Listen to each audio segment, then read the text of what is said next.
오늘 저희가 함께 보실 말씀 본문은 누가복음 19장 8절부터 10절까지입니다. 새번역 버전이에요. 저희 함께 읽도록 하겠습니다. 시작. 삭개오가 일어서서 주님께 말하였다. 주님 보십시오. 내 소유의 절반을 가난한 사람들에게 주겠습니다. 또 내가 누구에게서 강제로 빼앗은 것이 있으면 4배로 하여 갚아주겠습니다. 예수께서 그에게 말씀하셨다. 오늘 구원이 이 집에 이르렀다. 이 사람도 아브라함의 자손이다. 인자는 잃은 것을 찾아 구원하러 왔다. 아멘. 오늘 말씀에서 삭개오라는 사람이 등장합니다. 그 사람이 어떤 사람인지 성경은 2절에, 오늘 같은 본문 2절에 이렇게 기록하고 있어요. 삭개오라고 하는 사람이 거기에 있었다. 그는 세관장이고 부자였다. 자, 그 사람에 대한 설명이 2가지가 등장하죠. 첫째는 세관장, 둘째는 부자입니다. 이 세관장이라는 직업이 어떤 것인지 알아두는 게 도움이 될 것 같습니다. 예수님 당시는 이 유대인들이 로마의 지배를 받고 있었습니다. 지배를 받는 사람들은 자신들을 지배하는 로마에게 일정량의 세금을 꾸준히 내야 했어요. 이때 로마 정부를 대신해서 세금을 걷는 공무원들이 있었습니다. 그들이 바로 세리였죠. 그러니까 지금 이 삭개오는요, 먼저는 그 세리, 이 공무원들 중에서도 장급, 리더급에 속한 사람이었고요. 거기다가 부자였어요. 이걸 우리식으로 말하면 성공한 거죠. 공무원이죠. 장래가 보장됐네요. 심지어 부자입니다. 미래가 걱정이 없어요. 성공한 인생이죠. 실제로 우리 중학생, 고등학생 친구들을 대상으로 직업 선호도 조사를 했습니다. 2007년부터 2019년까지 이 직업 선호도 조사를 했을 때 꾸준히 1위를 했던 직업이 있습니다. 무엇일까요? 그건 바로 교사였어요. 그것이 왜 그런가 분석했던 많은 글들이 있는데 그 글들이 공통적으로 말하는 게 뭐냐면, 첫째는 교육복무원, 공무원이기 때문에 오랫동안 그 일을 할 수가 있고, 둘째는 전체 노동자들의 평균 임금보다 높은 수익을 얻기 때문에, 그러니까 경제적으로 부유하게 어느 정도 보장을 받았기 때문에 그것을 선택했을 것이다 라는 의견이 많았습니다. 저희도 그렇죠. 불과 얼마 전부터 더 도드라지게 나오는 뉴스가 취업난이죠. 취업하기도 힘들고 먹고 살기도 힘들어요. 그러니까 안정적인 미래를, 안정적인 하루하루를 살고 싶은 소망이 생기는 것은 당연한 것인지도 모르겠습니다. 그런 흐름 속에서 우리가 공무원, 특별히 이 경제적인 것들을 꾸준하게 얻을 수 있는 이 직장을 취한다는 건 세상의 기준으로 볼 때는 당연한 것일 거고요.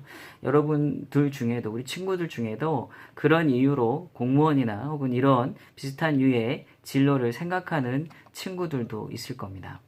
그런데요, 한 가지 이상한 게 이 부분에서 등장합니다.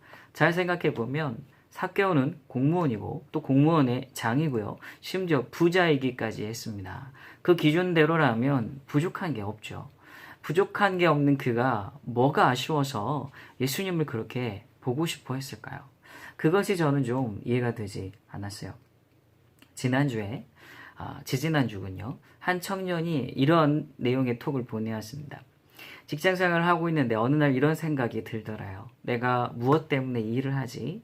내가 왜 이렇게 살지라는 고민이 생겼답니다. 그래서 직장 상사에게 찾아가서 이 이야기를 했대요. 그랬더니 어떤 대답이 돌아왔냐면, 그러지 말고 네가 하고 싶은 일을 해라. 그랬더니 이제 이 친구가 이렇게 답을 했어요. 아니, 제가 하고 싶은 일을 하는 건 좋은데 직장 생활은 그러면 그만둬도 되겠습니까? 라고 했더니 이렇게 말하더래요. 일단은 돈이 있어야 하지 않겠냐. 돈이 있어야 네가 하고 싶은 일을 하니까 일단은 돈을 많이 벌어라. 그런데요, 이게 세상의 논리가 그래요. 결국엔 돈으로 귀결되거든요. 결국은 돈이 있으면 다 된다. 이게 세상이 말하는 가치입니다.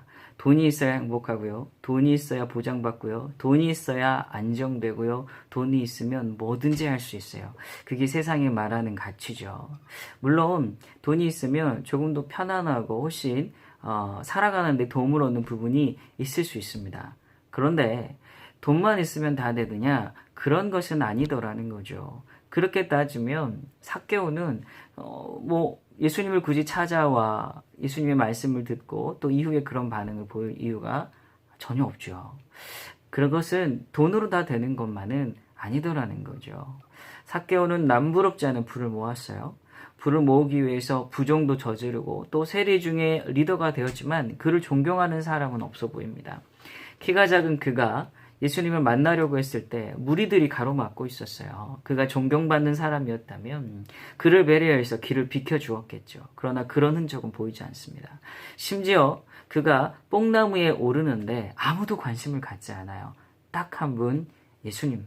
예수님만 그를 관심 있게 봅니다. 다 가진 것 같아 보이는 그가 실상은 많은 것을 잃어버린 채 살고 있었던 사람인지도 몰라요. 혹시 우리도 그렇게 살고 있는 건 아닐까요? 막연히 좋은 성적, 좋은 대학, 또 좋은 직장을 얻어서 되게 부자로 살진 않더라도 남부럽지 않게 평범하게 살고 싶다라고 생각하며 열심히 살아간다고 생각하지만 잘 또 그 안을 들여다보면요. 미래가 불안하고 또 세상에서 말하는 것처럼 남들도 다 그렇게 사는데 나는 그렇게 살지 않으면 낙오자가 될 것 같고 그렇게 불안해서 안정을 줄 것 같은 그런 돈, 성공을 쫓아 마냥 열심히 살고 있는 건 아닌가요? 그렇게 열심히 사느라 지금 소중한 많은 것을 잃어버리며 살고 있는 것은 아닐까요? 그러면 우리는 어떻게 해야 될까요?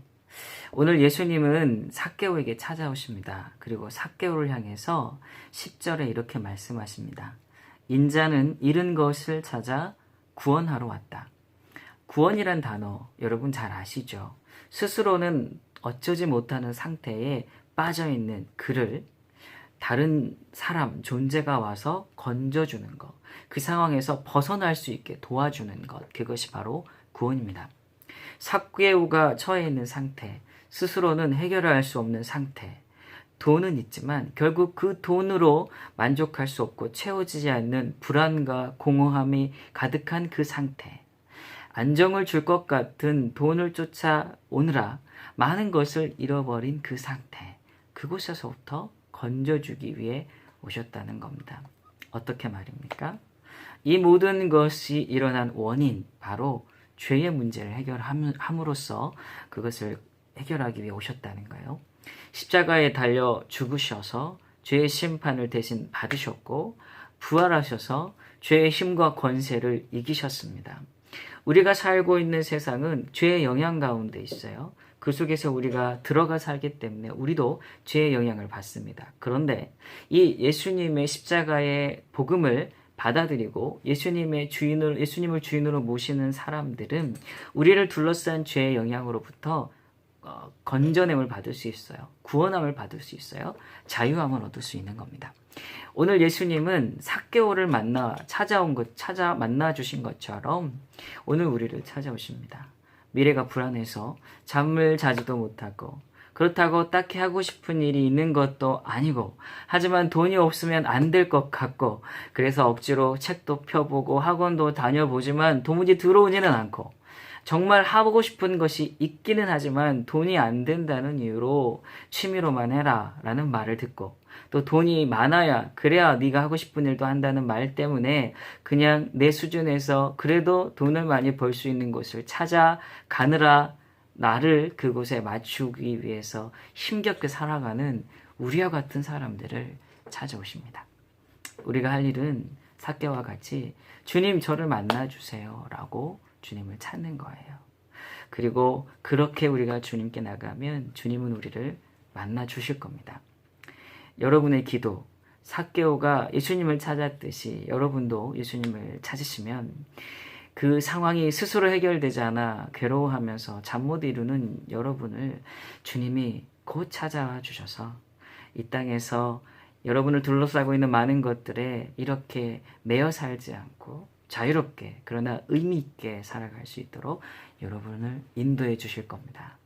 바라게는 오늘 하루가 가기 전에 주님을 찾고 주님을 만나 주님이 주시는 평안함을 누리고 살아가는 기쁨을 맛보는 우리 모두가 되기를 주의 이름으로 축원합니다.